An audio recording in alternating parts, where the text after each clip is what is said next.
Baiklah, di sini saya akan menjelaskan pengertian dari ginjal kronis. Penyakit ginjal kronis atau chronic kidney disease atau CKD merupakan kondisi medis di mana ginjal mengalami kerusakan atau penurunan fungsi secara bertahap dan berlangsung selama lebih dari 3 bulan. Penyakit ginjal kronis ini dapat menyebabkan penurunan kemampuan ginjal dalam menyaring limbah dan cairan berlebih dari darah yang kemudian akan menumpuk sehingga menyebabkan berbagai masalah kesehatan.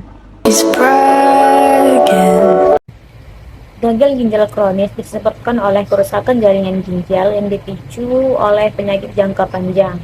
Beberapa penyebab terjadinya gagal ginjal kronis yaitu diabetes, tekanan darah tinggi, dan penyakit asam urat. Berikutnya saya akan menjelaskan mengenai gejala-gejala ginjal kronis. Yang pertama adalah tekanan darah tinggi yang tidak terkendali. Tekanan darah yang tinggi dapat merusak pembuluh darah di ginjal sehingga menyebabkan kerusakan ginjal. Yang kedua, adanya darah dalam urin dan urin menjadi lebih sedikit. Hal ini dapat mengakibatkan urin kehilangan kemampuan untuk menyaring darah dengan baik. Yang ketiga, lemah dan sulit tidur. Ginjal yang tidak berfungsi dengan baik dapat menyebabkan penumpukan racun di dalam tubuh yang mempengaruhi keseimbangan kimia dalam tubuh. Yang keempat, kehilangan nafsu makan. Ginjal kronis dapat mempengaruhi nafsu makan seseorang. Yang kelima, sesak napas. Ginjal kronis dapat menyebabkan penumpukan cairan di dalam tubuh termasuk paru-paru sehingga dapat menyebabkan sesak napas. Yang keenam, bengkak pada kaki dan pergelangan tangan. Ginjal yang tidak berfungsi dengan baik tidak mampu mengeluarkan kelebihan cairan dan limbah dari dalam tubuh secara efisien. Di sini saya akan menjelaskan pencegahan ginjal kronis, yaitu dengan 1. Rajin beraktivitas fisik, berolahraga yang teratur agar badan tetap bugar. Yang kedua, menjaga kadar gula darah agar tetap normal. Yang ketiga, menjaga ketekanan darah agar tetap normal. Yang keempat, menjaga berat badan ideal. Yang kelima, minum air putih 8-10 gelas per hari. Dan keenam, tidak merokok. Yang ketujuh, periksa fungsi ginjal secara teratur dan berkala. Yang kedelapan, tidak mengonsumsi obat anti nyeri dalam jangka panjang tanpa anjuran dokter. Selanjutnya ialah pengobatan untuk penderita ginjal kronis, yaitu hemodialisis atau cuci darah, kemudian dialisis peritoneal atau terapi obat, kemudian transplantasi ginjal atau obat gagal ginjal, kemudian terapi presisi 3 kombinasi atau tanpa cuci darah, dan terapi autoimun gagal ginjal.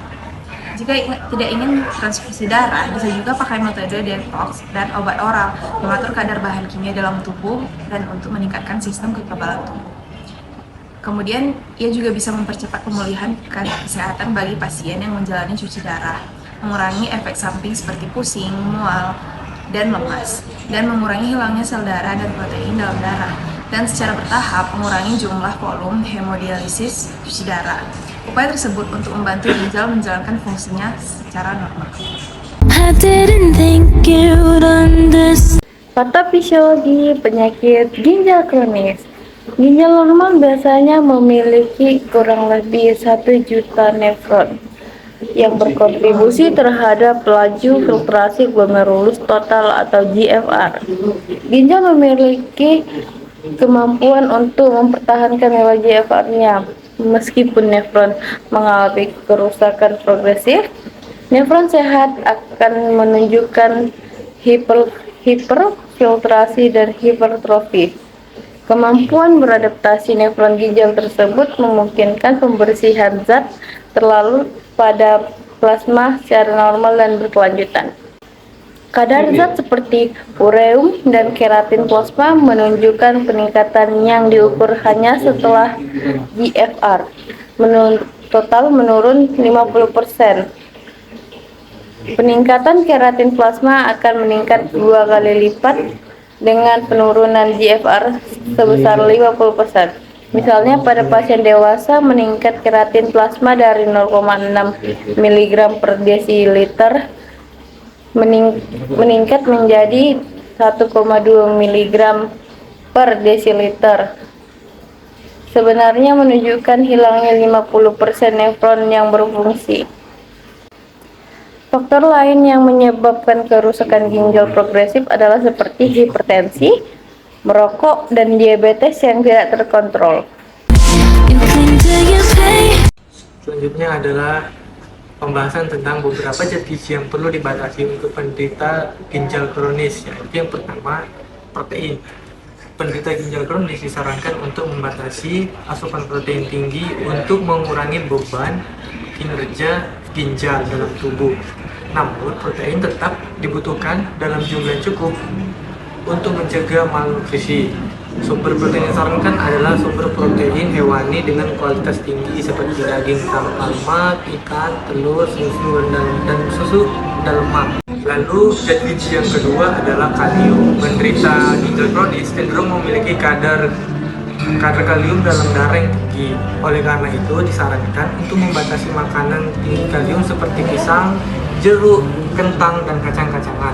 Lalu yang ketiga adalah fosfor. Penderita ginjal kronis juga sering mengalami peningkatan kadar fosfor dalam darah. Disarankan untuk membatasi makanan tinggi fosfor seperti daging olahan, keju, kacang-kacangan, dan juga produk susu. Ketiga zat gizi tersebut adalah zat gizi yang direkomendasikan kepada penderita ginjal kronis untuk dibatasi agar tidak memperparah atau memperburuk ginjal dalam tubuh.